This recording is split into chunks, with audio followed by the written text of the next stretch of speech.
Guys, सो आज की video होने वाली है थोड़ी सी अलग और थोड़ी सी इन्फॉर्मेटिव, क्योंकि बहुत लोगों ने मुझसे कमेंट करके पूछा था कि वो अपनी पहली बाइक लेने वाले हैं, कौन सी बाइक लेनी चाहिए उन्हें, या पहली बड़ी बाइक लेने वाले हैं तो कौन सी बाइक उन्हें लेनी चाहिए। आज इस वीडियो में हम उसी क्वेश्चन का आंसर देने वाले हैं कि तुम अगर अपनी बाइक लेने जा रहे हो, पहली हो या नॉनदलेस कोई और सी हो, कौन सी चीज़ें तुम्हें ध्यान रखनी चाहिए एंड कौन सी चीज़ें मैंने ध्यान रखी थी जब मैंने ये बाइक परचेज़ करी थी। और जब मैंने ये बाइक ली थी मेरे पास कोई आइडिया नहीं था, कोई नॉलेज नहीं थी बड़ी सीसी की बाइक्स के बारे में कि क्या क्या चीज़ें कंसिडर करनी चाहिए, क्या नहीं करनी चाहिए। नॉनदलेस चाहे छोटी सीसी हो चाहे बड़ी सीसी हो, मेरी राइट परचेजिंग डिसीजन लेने के लिए मेरे पास ना तो नो हाउ था, ना मुझे चीज़ें पता थी और ना ही मुझे इंटरनेट पे कोई चीज़ें मिली थी। तो इस वीडियो में मैंने वो सारे के सारे पॉइंट्स कवर करे जिसमें मैं तुम्हें हेल्प करने वाला हूँ कि तुम जब अपने लिए पहली बाइक पिक करने जा रहे हो या दूसरी तीसरी चौथी बाइक भी पिक करने जा रहे हो तो तुम्हें कौन सी बाइक पिक करनी चाहिए और क्या क्या चीज़ें देखनी चाहिए उस बाइक को खरीदने से पहले। तो इस फोन में मैंने नोट्स बना रखे हैं कुछ तुम्हारे लिए जो इंपॉर्टेंट है, तो स्टे ट्यून्ड एंड तक कि तुम सारी चीज़ें बिल्कुल क्लियर कर पाओ और अपने लिए बिल्कुल राइट डिसीजन क्रिएट कर पाओ जब आती है बात बाइक लेने की। तो सबसे पहला पॉइंट आता है मेरी लिस्ट के हिसाब से, वो है बजट। तो बजट अपना बिल्कुल सिक्योर करके चलो, फिक्स करके चलो, बार बार बदलो मत। ये बेवकूफ़ी मत करना कि अगर 1 लाख का तुम्हारा बजट था, 1.5 लाख की तुम्हें बाइक देगी तो मैं बढ़ा के 50,000 रुपये और बढ़ा दूंगा, मैनेज कर लूँगा, या 1.5 की थी तो 2 तक और मैनेज कर लूँगा। Don't do that. तुम्हें अपने फाइनेंसेस सबसे ज़्यादा बेटर तरीके से पता है, तुम्हें पता है कि तुम कितनी चीज़ें पे आउट कर सकते हो, किस हिसाब से कर सकते हो। कीप इन माइंड कि चीज़ें अगर बजट में बढ़ रही है तो उसी हिसाब से उनके खर्चे भी बढ़ेंगे।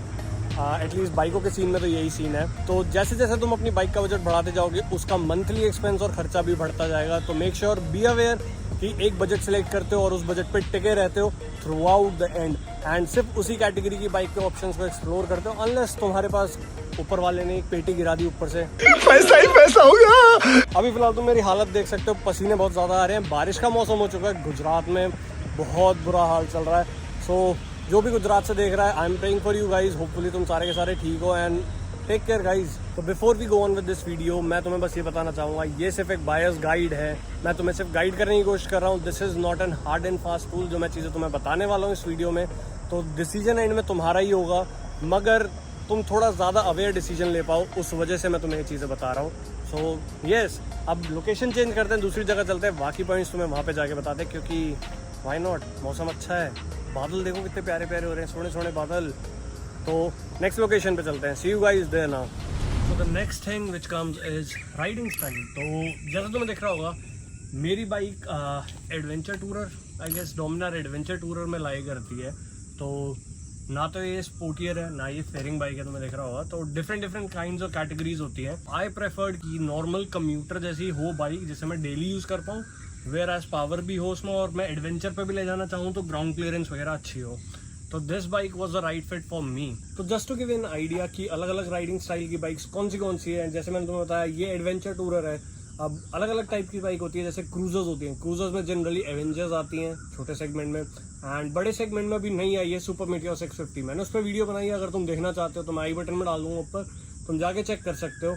इट इज़ अ बाइक, तो तुम वो चेक कर सकते हो। एंड अगली बाइक आती है कम्यूटर्स, जैसे मैंने तुम्हें बताया कि ये फिट करती है कम्यूटिंग कैटेगरी में भी आके, बिकॉज सिटिंग पोजीशन बहुत ज़्यादा अपराइट नहीं है, प्रॉपर है, बिल्कुल 90 डिग्री वाली सिटिंग पोजीशन है। So that is comfortable.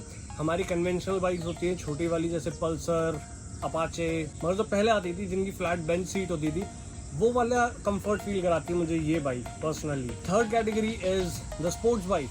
तो स्पोर्ट्स बाइक तुम्हें पता है जो फेयरिंग बाइक्स होती हैं, बड़े सेगमेंट सीसीज की बाइक्स होती हैं। तो बहुत लोगों ने मिसकंसेप्शन क्रिएट किया हुआ है कि स्पोर्ट्स बाइक सिर्फ बड़े सीसीज और सेगमेंट्स की होती है, ऐसा नहीं है। आप ले सकते हो RC390 को। RC390 is also considered a sports bike, क्योंकि वो ट्रैक फोकस बाइक है। स्पोर्ट्स सेगमेंट्स में आप अलग अलग तरीके से डिवाइड कर सकते हो उन्हें, मगर एटलीस्ट वो स्पोर्ट्स बाइक ही कहलाई जाएंगी फिर भी। एंड देन उसके बाद आती है adventure tourer kind of a bike. तो ये एडवेंचर टूरर नहीं है प्रॉपर, मगर KTM 390 एडवेंचर टूरर बाइक निकाल रखी है उन्होंने, वो देख सकते हो आप हिमालयन देख सकते हो, हिमालयन 410 होती है आई गेस, वो प्रॉपर एडवेंचर टूरर बाइक है। तो वो बाइक्स होती हैं जो उस स्पेसिफिक रीजन के लिए बनी है। तो अगर आप उसमें हो तो आप वो वाली बाइक्स भी ले सकते हो, अगर आप इस कैटेगरी में तो आप ये वाली भी ले सकते हो।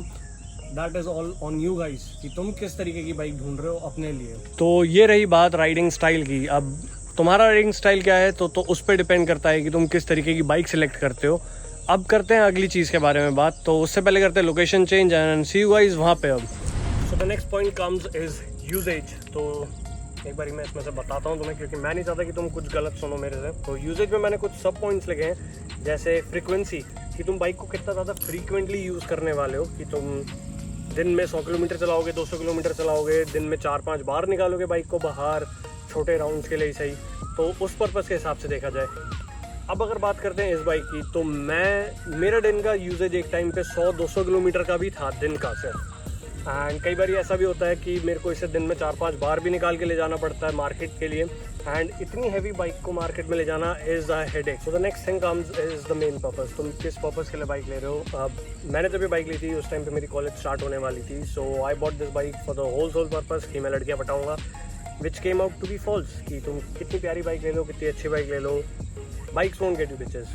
ऑल जोक्स असाइड, मेरा मेन पर्पस इस बाइक को लेने का ये था कि इसमें पावर बहुत ज़्यादा थी, सारी चीज़ें बहुत ज़्यादा थी, माइलेज भी ठीक ठाक थी, वेट था, गर्थ था, और सबसे मेन ये कलर कॉम्बिनेशन। जब ये 2017 में आई थी, मैं स्कूल जाता था तो मुझे ये हमेशा, मेरे पास में एक बजाज का शोरूम था, वहाँ पर मुझे दिखाई देती थी। ये दूसरे कलर में थी उस टाइम पे, इस कलर में नहीं थी। मगर फिर जब 2018 में ये वाला कलर लॉन्च हुआ, scheme, I can't resist it. And black पे golden alloys is like nice, बहुत प्यारा कॉम्बिनेशन। सबसे प्यारी फैक्ट्री बाइक मुझे ये लगती है इतने कम सेगमेंट में एंड इतनी कम उसमें, बाकी don't go beyond and above. तो अगली चीज़ आती है गोल की, तुम्हारे लिए तुम्हारी बाइक जो तुम लेने वाले हो वो गोल कंप्लीट कर पाती है नहीं। इट कुड बी एनीथिंग, वो गोल कुछ भी हो सकता है। फिलहाल के लिए तो पसीना सुखाने वाला गोल हो सकता है, तो ये बाइक डेफिनेटली वो काम कर सकती है और पसीने दिला भी सकती है if you are not smart enough to ride this. तो मेक श्योर कि तुम किस तरीके से जाना चाहते हो एंड डोंट गो सीधा छोटे सेगमेंट से 100-150 सीसी से सीधा 1000 सीसी पे, दैट वुड बी स्टूपिड। बचपन में भी पहले चलना सीखते हैं घुटनों के बल, देन उसके बाद चलना सीखते हैं, देन भागना सीखते हैं। इट नेवर गोज लाइक कि तुम भागना सीखते हो फिर उल्टा। सो बी स्मार्ट। मेरा गोल ये था कि मैं धीरे धीरे करके प्रोग्रेस करूं सीसीज में, तो this was my next step. इससे पहले मेरे पास पल्सर थी, तो उसके बाद ये मेरा नेक्स्ट स्टेप था। एंड अब इसके बाद मेरा नेक्स्ट स्टेप होगा वो तो ऑब्वियसली तुम गाइस देखोगे। सो येस, तो मेरा मेन गोल ये बाइक कंप्लीट करती है हर एंगल से। अब चलते हैं दूसरी जगह एंड अगला पॉइंट बताते हैं। जल्दी से वीडियो को कंक्लूड करते हैं क्योंकि अंधेरा सा होता जा रहा है एंड तुम्हें पीछे जानवरों की आवाज़ भी सुनाई दे रही होगी क्योंकि ये नारनिया है। This is my college guys. तो चलो यहाँ से निकले।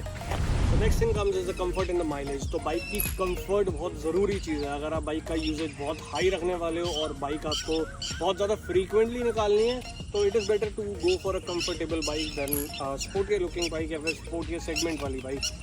इस बाइक की seat is like a rock, like there is no padding, there is no cushioning, बिल्कुल बेयर बोन है। एंड थोड़ी देर बाद आपकी कमर दर्द करने लगती है, फिर टू ही दर्द करने लगती है and it is all hell break loose. तो ये चीज़ इस बाइक की बहुत ज़्यादा बेकार है। सेकेंड चीज़ आती है माइलेज। तो माइलेज बाइक की बहुत ज़रूरी है, जैसा चिड़िया बोलते हुए जा रही है। तो बाइक की माइलेज बहुत ज़्यादा ज़रूरी है। डिपेंड करता है कि आप बाइक को किस तरीके से यूज़ करने वाले हो। तो मेन इंपॉर्टेंट चीज़ यहाँ पे ध्यान रखने वाली ये है कि कंपनी हमेशा क्लेम करती है ज़्यादा। मेरा ही सिनारियो ले लो तुम, तो इसका क्लेम एवरेज है 30 kmph, जो मुझे आज तक कभी नहीं मिला। पता नहीं किससे मिलता है, मैंने बहुत लोगों के मुँह से सुना है मगर मेरे को नहीं मिला and I don't trust it अगर मुझे सामने से नहीं देखने को मिलता। तो ये देती है मुझे 16 का एवरेज। जैसे तुम्हें पता होगा, मैं वीडियो डाल दूँगा, तुम चेक कर सकते हो जाके। तो माइलेज के तौर पे तो ये बहुत ज़्यादा बेकार है, बहुत ही ज़्यादा जैसे कहते हैं। तो मेक श्योर तुम ये रिसर्च अच्छे से कर लो पहले ही, यूट्यूब से, गूगल से या किसी भी चीज़ से। डोंट बी ना डार्क कि तुम्हें लगे कि माइलेज बहुत ज़्यादा होने वाली है बाइक की। तो एक्सपेक्टेशंस अपनी रियलिस्टिक रखना माइलेज को लेके। एंड यहाँ पे दंगे चल रहे हैं शायद चिड़ियों के, आई गेस तो ये दो सबसे ज़्यादा इंपॉर्टेंट फैक्टर्स होते हैं इंडियन बायर्स के लिए कि भाई कंफर्ट है और माइलेज है। अगर ये दो चीज़ें मिल जाती हैं उन्हें एक बाइक में, तो बाइक नहीं वो देवता है। लॉन्ग टर्म एक्सपेंसेस, तो लॉन्ग टर्म एक्सपेंसेस तुम्हें कहीं मिलेंगे नहीं देखने को, मगर आजकल यूट्यूब का ज़माना है तो बहुत लोगों ने यूट्यूब पे वीडियोस डाली हुई हैं, मैंने भी डाली है अपने चैनल पे, तुम देख सकते हो। अगर तुम डोमिनार लेने में इंटरेस्टेड हो कि डोमिनार का एक्सपेंस कितना आता है 5 साल की ओनरशिप के बाद। इस बाइक को 5 साल हो चुके हैं, देखने में भले ही लगती नहीं है 5 साल पुरानी, मगर 5 साल हो चुके हैं। तो वो वीडियो भी मैं आई बटन में डाल दूंगा, जाके चेक करना उसे भी। एंड तुम्हें आइडिया लग जाएगा कि डोमिनार तुम अफोर्ड कर सकते हो या नहीं कर सकते हो। उसी तरीके से और यूट्यूबर्स ने भी या फिर और किसी बंदे ने भी डाली होंगी वीडियोस, तो मेक श्योर तुम पहले वो वीडियोस जाके चेक करते हो कि इसका लॉन्ग टर्म एक्सपेंस कितना है बाइक का। एंड कीप इन माइंड उसके अलावा फ्यूल एक्सपेंसेस, जैसे मैंने तुम्हें बताया माइलेज कम होगी तो फ्यूल एक्सपेंसेस ज़्यादा होंगे। तो मेक श्योर कि तुम फ्यूल एक्सपेंसेस झेल सकते हो किसी बाइक के। It is like having a expensive girlfriend. तो महंगी बननी चाहिए मगर ऐसी बननी चाहिए जो खर्चे कम कराए। तो दिखने में महंगी बंदी है, खर्चे थोड़े कम ही कराती है, ज़्यादा नहीं कराती। तो बी श्योर कि तुम ऐसी बंदी ढूंढते हो अपने लिए, मतलब बाइक ढूंढते हो अपने लिए। और अगली चीज़ आती है अनएक्सपेक्टेड एक्सपेंसेस। तो अनएक्सपेक्टेड एक्सपेंसेस में कुछ भी हो सकता है, रेडिएटर टूटना हो सकता है, शॉकर सील जाना हो सकता है, मे बी टायर फटना हो सकता है, और कुछ भी हो सकता है, बंदरों ने सीट फाड़ दी। तो keep those expenses also in mind कि अगर ऐसी चीज़ें होती हैं तो तुम इनका काउंटर पार्ट मतलब जो स्पेयर्स होंगे तुम स्पेयर्स अफोर्ड कर पाओगे या नहीं कर पाओगे। For making a final choice कि तुम वो बाइक खरीदने वाले हो, go for a test drive. Test drive करो, जाके 1 बार करो, 2 बार करो, 3 बार करो, अलग अलग शोरूम्स पे जाके करो, मगर टेस्ट ड्राइव ज़रूर करो। चलाए बिना कैसे पता लगेगा? जब तक चखोगे नहीं पता कैसे लगेगा कि मीठा कितना है। चला के देखते हो, मन की संतुष्टि लेते हो कि वो बाइक एक्चुअल में तुम्हारे लिए है या नहीं है।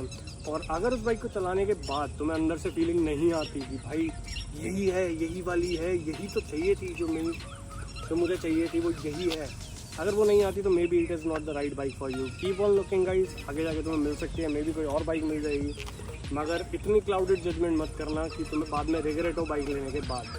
अब मेरा एग्जांपल लो, मैंने 2018 में बाइक ली थी। 1 साल मैंने इस बाइक को मेट्रो से नीचे शोरूम के नीचे ताड़ा है। मतलब 1 साल तक मैं इसे डेली स्कूल जाते हुए देखता था जब ये 2017 में लॉन्च हुई थी कि यार कितनी प्यारी बाइक है, मेरे को यही बाइक चाहिए, यही बाइक चाहिए, यही बाइक चाहिए।